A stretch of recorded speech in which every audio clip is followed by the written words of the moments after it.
Mom, where are you? I just got home from my night shift and I don't see you anywhere. You don't normally get up this early, do you? Huh? Who's that? Mom, are you okay? It's me, Calvin, your son. Calvin? Oh, Calvin, my dearest baby. Why are you texting me now? Shouldn't you be going to school now? Mom, I finished high school a week ago. I only need to attend the graduation ceremony in the next few days, so there's no need to go to school anymore. Oh, I see. Why are you texting me now?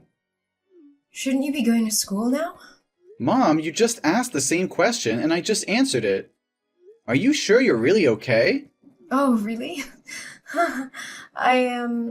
I just didn't pay much attention. I think I'm still not fully awake. Then why are you texting me? I just wanted to ask where you are. What do you mean you're not awake? Are you hanging out with some friends you made recently and getting drunk again? Well, it's almost the same thing. Mom, are you drinking on an empty stomach again? Seriously, I haven't seen you eat anything lately. The dinner I prepared you last night before going to work is still on the table. Oh, I'm fine. It's just that I don't feel very hungry these days. It looks like you haven't showered for a few days, have you? I just collected the dirty clothes in the bathroom to wash. But I didn't see any of your dirty clothes. And you've been wearing the same clothes for the past 3 days. Are you really okay? I'm losing my patience with you, Cal. Quit nagging me. Worry about yourself, Calvin. I told you, I'm fine. Calm down. I'm just asking if you're all right. It's impossible to have a conversation with you. Well, good, because I don't feel like talking. But really, Mom, you have to take care of yourself. What you're doing is very unhealthy. Why are you acting like my parent? I'm the parent here.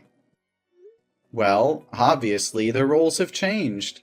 I'm taking care of you now. Nobody asked you to take care of me. You're not the man of this house. You're just a kid. Okay, I'm graduating and turning 18. I'm the only man in this house since my dad passed away 5 years ago in a hit and run. It carries some weight. Look, I'm just trying to help out. Oh, I feel so free. And I love my kid. Okay, since we're talking about school, are you still coming on next Friday? For what? Calvin, you're messing up my chill. God, it's annoying. The message alarm just keeps ringing. For my high school commencement.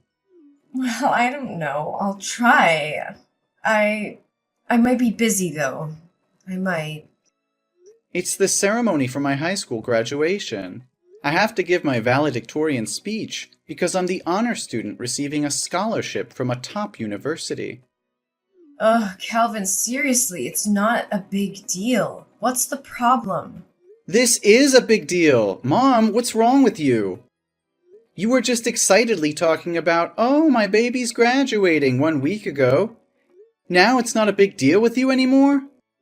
Okay. Whatever you want. We'll talk about this after you get home. By the way, I just got my salary from my part-time job today. So I've saved up enough money to pay my tuition fees for the first year and still have some left over. So tonight, we're going out for a meal to celebrate. I'll treat. Oh, the college money thing? I was gonna talk to you about that too. Oh, you don't have to worry. I've already saved enough money. Next year, I'll continue working part-time to earn more money for the next year's tuition. You don't need to worry about that. Oh my God, Mom! Where's all my money? I just checked my money box and it's empty. What happened? Is there a thief in the house? No. The room was immaculate, with no signs of rummaging. It's like the person who took the money knew exactly where I hid it and went straight for it. Mom, it was you, right? What? How could you suspect me? Why not one of your friends or somebody else? Come on, Mom. I haven't told anyone about saving this money except you. I've never brought friends home, so how would they know where I hid the money? The digital password on the money box shows no signs of tampering, and the password is a special sequence of numbers between you and me. Only the two of us know it.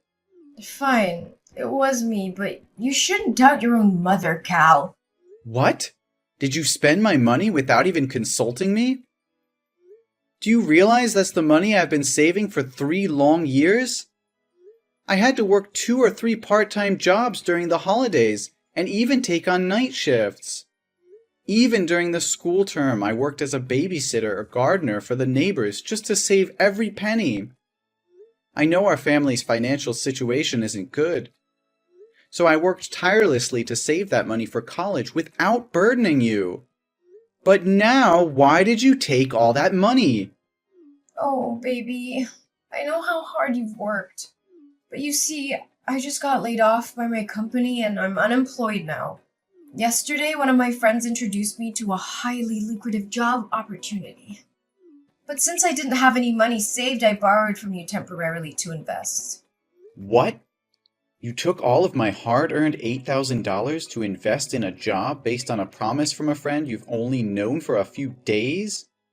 How could you do that? What is that job? How can you be so sure it will be profitable? Are you sure they're not trying to deceive you? Oh, don't you worry. I've been through this job before. You can trust me. Within just 1 month, the money I borrowed from you will be returned and multiplied many times over. It'll be more than enough to cover your tuition fees for all 4 years of university. We won't have to worry about finances anymore. What? How can any job generate that much money in such a short time? Are you absolutely certain they didn't mention those figures just to deceive you? Don't worry. I swear on everything I hold dear, this job will transform our lives. But right now I have to go and secure the merchandise. We'll talk about it later. Mom, slow down. We need to think this through before jumping in. This is our last remaining savings. Mom, please, answer me. Don't make impulsive decisions that could ruin us.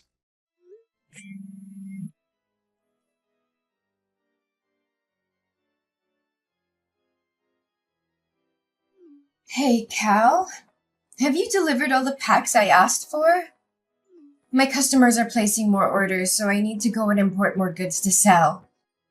It's incredible. It's only been 3 days and I've already doubled my profits. Yes, Mom. But I'm really curious. What are you selling that has so many people buying it at such high prices? Each small pack is worth a few $100s. And your customers? They make me really worried. I see students, elderly individuals, and even some rough-looking people with tattoos. Mom, why can't you tell me what you're selling? Since the day you started this business, you've always locked your room and never let me in. Isn't the packaging on the outside of the packs clear enough? Doesn't it say tonic for the soul? You can read, right, Cal? It's just something that brings happiness, comfort, and an escape from the harsh reality. There's nothing to worry about.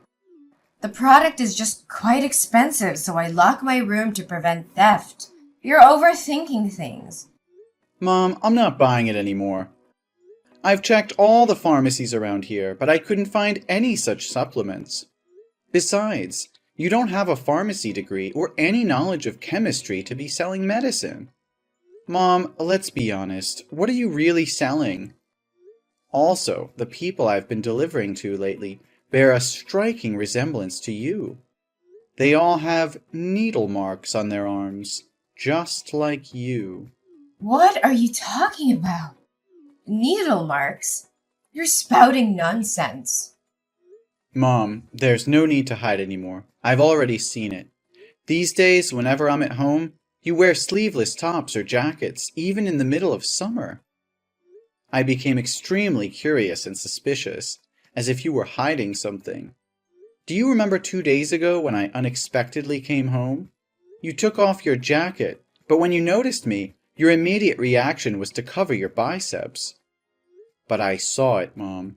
I even found a needle stained with blood in the trash bin. You're being overly sensitive. Those marks on my hands are simply mosquito bites. Needles? Syringes? They certainly aren't mine.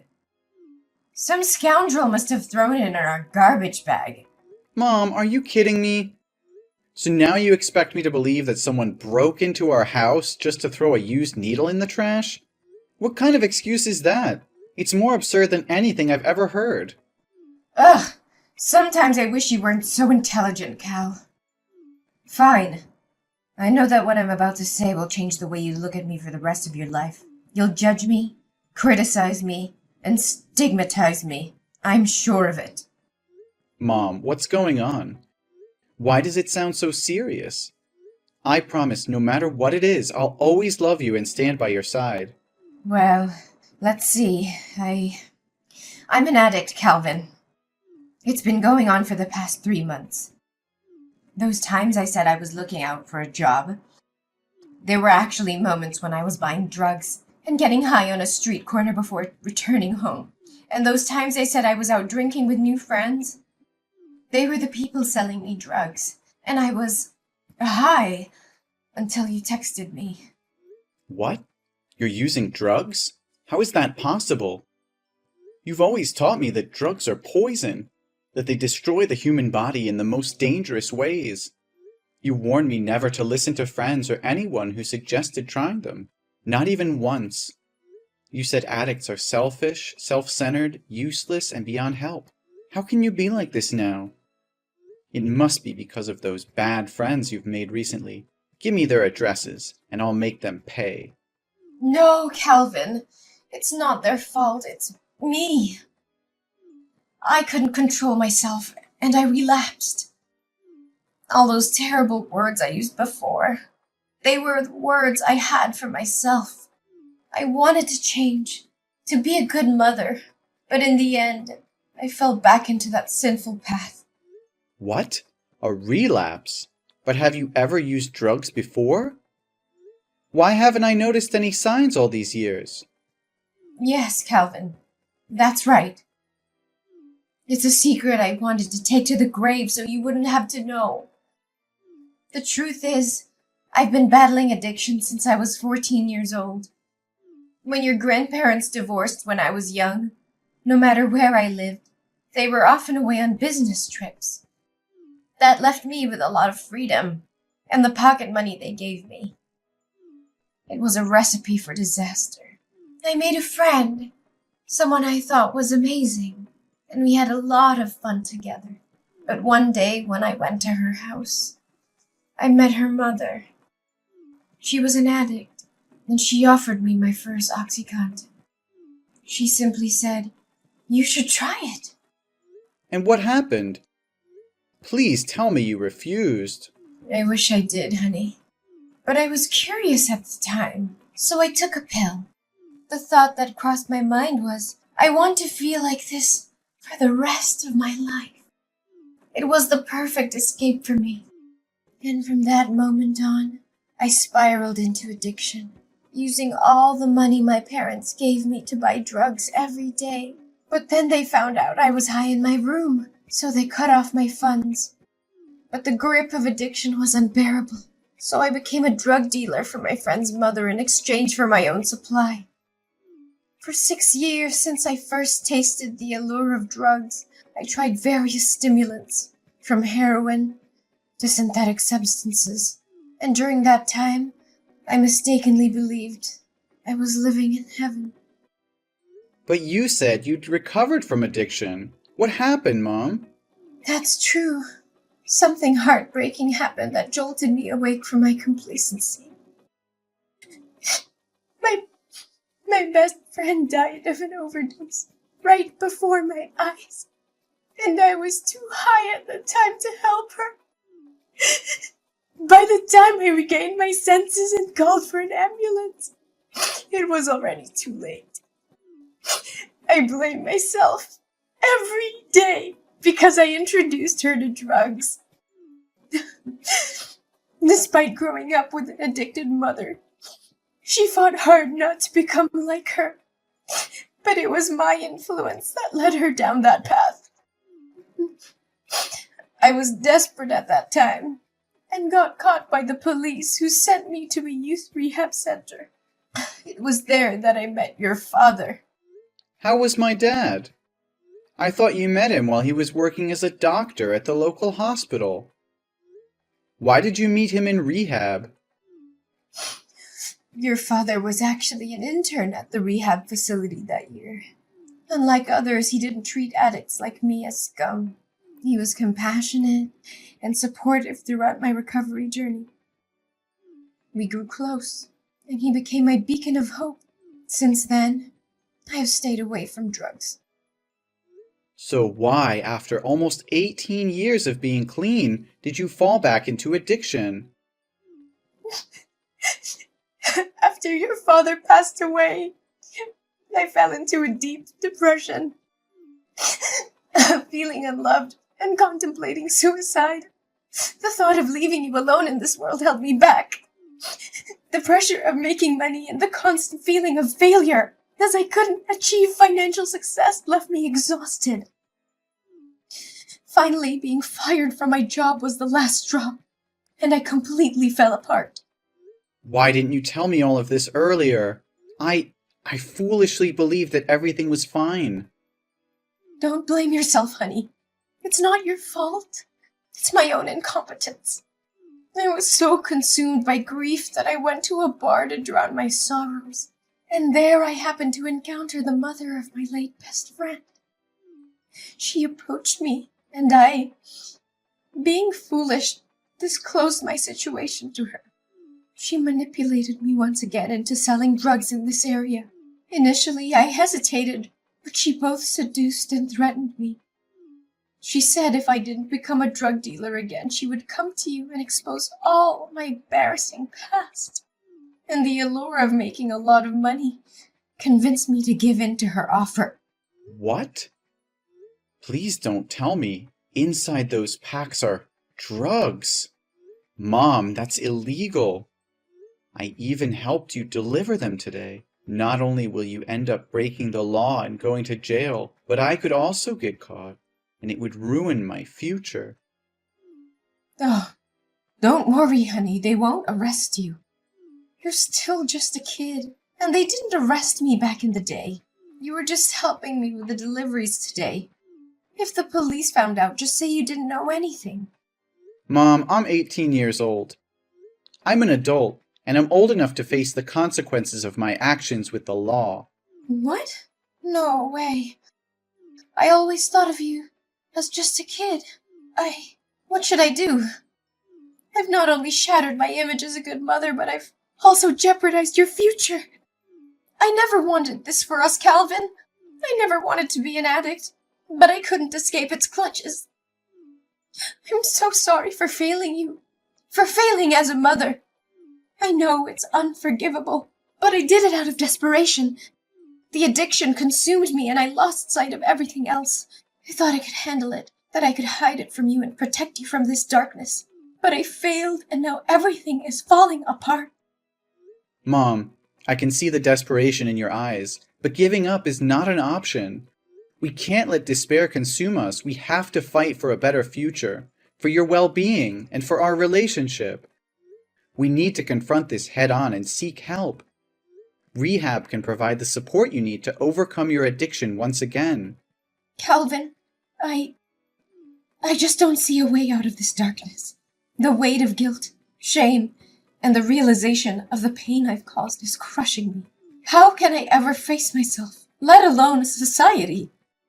I know it feels overwhelming right now, but we can't let despair dictate our choices. We have to confront the consequences of our actions and seek help. It's the only way to break free from this cycle and find redemption. Redemption? Do you really believe it's possible for someone like me? I've betrayed everything I stood for, everything I taught you.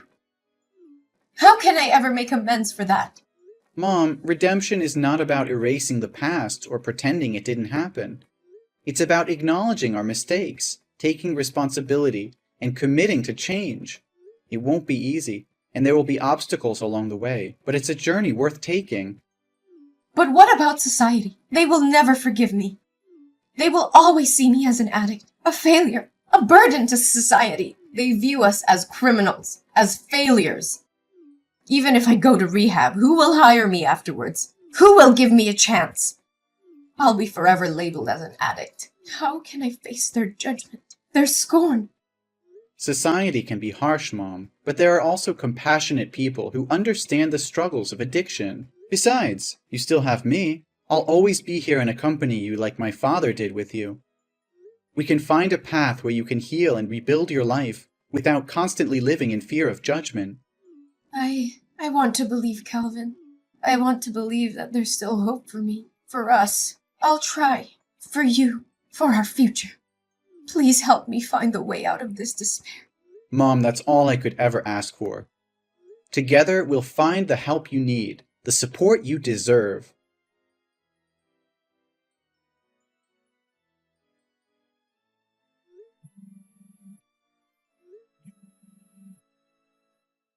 Mom, where are you? Mom? The hospital just called me and said you ran away. Where did you go? You just escaped death. Calvin, I'm sorry. I'm really sorry. I couldn't contain myself. I never wanted this, Calvin. I never wanted to go down this path again. But the pain, the emptiness inside me grew so intense that I found myself drowning in desperation. I thought I could handle it, that I could find an escape. And then the devil's whispers echoed in my ears, tempting me with false promises of relief. Why don't you just let me die of an overdose?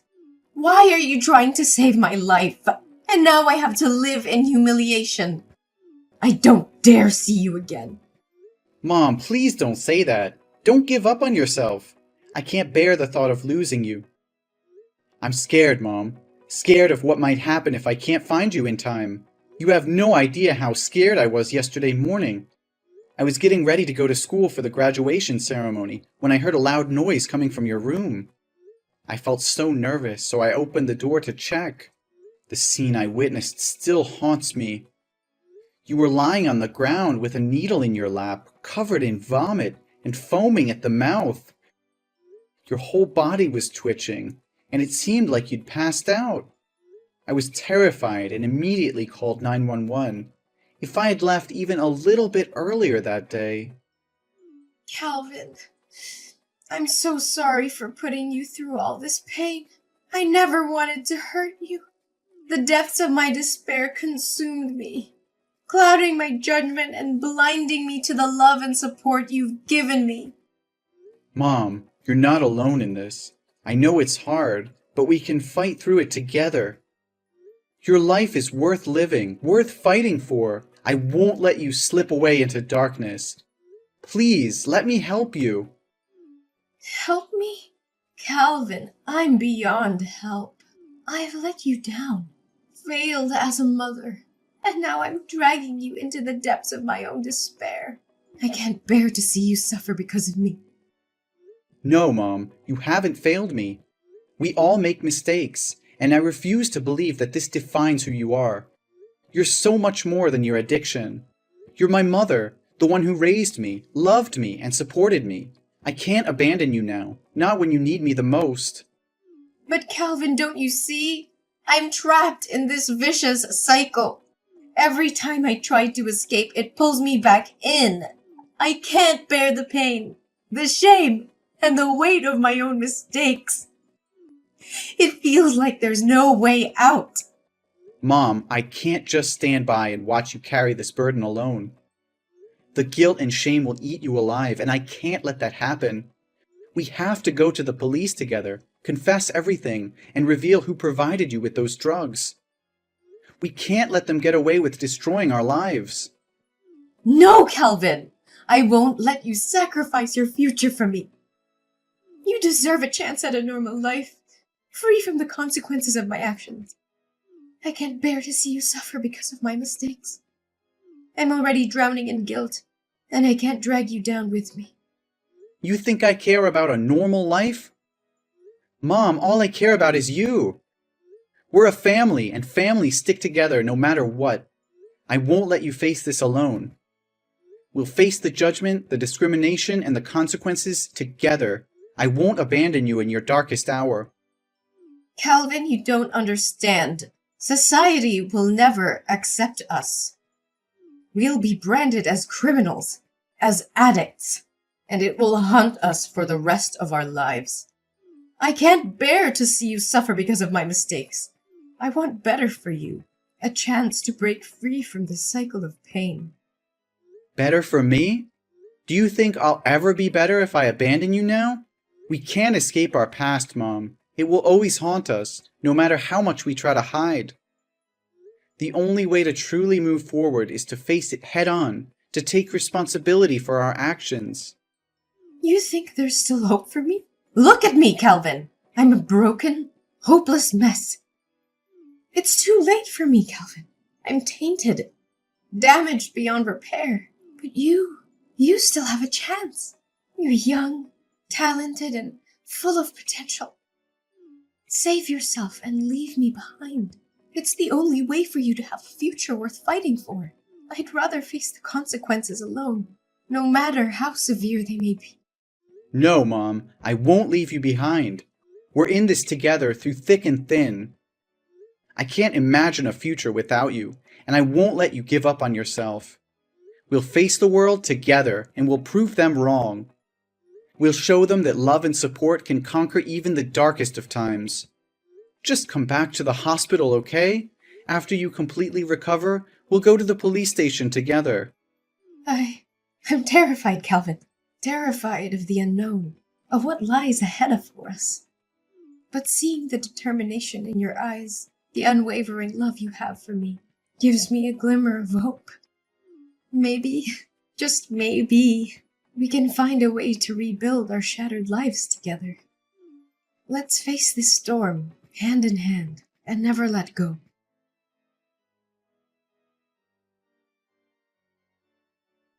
After a long and arduous legal process, Mom was sentenced to 7 years in jail for her involvement in illegal drug trafficking. It was a heavy blow to both her and me, knowing they would be separated for such a long time. However, there was a glimmer of hope amidst the darkness. During the trial, Mom made a courageous decision. She decided to reveal the identity of the leader of the drug ring, providing crucial information to the authorities. Her willingness to cooperate and assist in dismantling the operation earned her a reduction in her sentence. Instead of serving the full 7 years, her sentence was reduced to 5 years. As for me, the court recognized my genuine remorse, and the fact that I had been caught up in my mother's desperate struggle. Despite my involvement in transporting drugs, the judge saw potential for my rehabilitation and granted me a suspended sentence of 1 year, giving me a chance to turn my life around. The sentencing was bittersweet, as we knew we would be apart for a considerable period. But it was also a turning point, a chance for us to rebuild our lives and make amends. We held on to the hope of a brighter future, even in the face of adversity. While Mom served her time behind bars, I dedicated myself to self-improvement. I pursued education and counseling, determined to break free from the shadows of the past. I surrounded myself with positive influences and used my experience to raise awareness about the dangers of drug addiction. As the day of my mom's release approached, I eagerly awaited her return.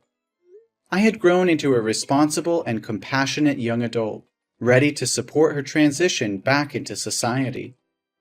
Together, we embraced the second chance life had given us, determined to make the most of it.